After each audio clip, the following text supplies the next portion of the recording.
Hi, welcome back to Pocket Filmmaker. This week we're looking at moving pictures, okay? So we're looking at ways that we can utilize our pocket cameras to get nice fluid shots with a bit of motion to it. So one of our big challenges with pocket filmmaking is we normally find people film with their devices in one of two ways.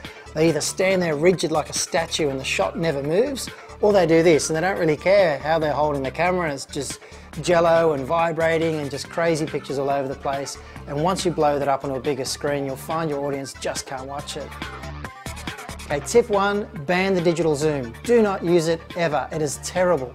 All it's doing is it's blowing up the pixels on the resolution of your smartphone camera. It is not actually getting you closer to the picture.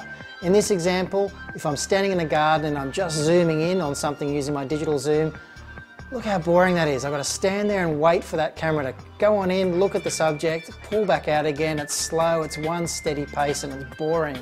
Whereas in this other example, if I just move straight in on that item, that same shot, and I bring my camera closer to the subject, and then I walk back out again, everything in the frame's changing. It's far more interesting, much more vibrant. Your audience will love you for it.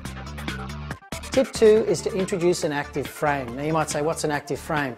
In this little example I'm about to show you, I'm filming something quite static, so I'm holding the smartphone right in front of me and I'm just not moving.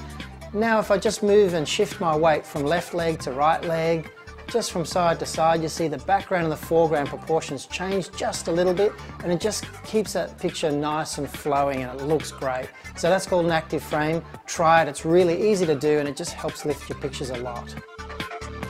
Tip three is a really basic one, but one that we all forget, and that is to show a fresh perspective, okay? A new point of view.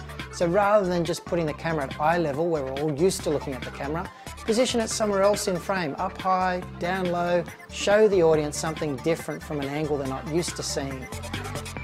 A very simple way of getting some motion into shots when you're out and about is to look at the things that are moving around you, such as lifts, escalators, travelators. They're all great platforms you can just stand on and shoot and get some nice motion happening in your footage. Closer to home, have a look inside your house and see what you've got that you could utilize to put your camera on to get a bit of motion happening, such as a Lazy Susan. Most kitchens have got one of these, and you can just pop your camera on top of that, spin it around and get a fantastic point of view.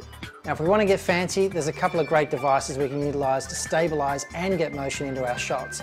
We've seen the Steadicam braces we can get for our pocket cameras. Well, now there's other things such as this, a cam caddy. These are great because you can affix your camera to the base plate there and hold these really low to the ground for nice tracking shots. Another fantastic product is a device called a slider. You simply attach your smartphone camera and push it from left to right to get these beautiful gliding style shots. Got one of these laying around your garage? A fantastic filmmaking tool. Stick your camera on top, find a nice smooth surface, take it for a spin. You'll be surprised at the sorts of shots you can get. However, step it up a notch and look at this. It's called a Pico dolly. These are really cool, and this is my pick of the toolbox if you want to get something for Christmas. These devices are amazing. They've got a tripod screw mount on the top there. You affix your camera, you can lock the wheels in any one direction or another, take it for a spin on a smooth surface, and you've got beautiful dolly shots wherever you go. Super portable. Alright, that's it for me. It's time to start wrapping things up. The inspirational pocket film we're going to leave you with this week is called The Fixer. Now it was all shot on an iPhone, believe it or not. It's very dark, gruesome, so if you're a bit squeamish, give it a miss, but if you want to check out some fantastic pocket cinematography, The Fixer is it. Next time we catch up, I'm going to teach you everything I know about lighting for pocket filmmaking. I think you're going to enjoy it. See you then. Bye bye.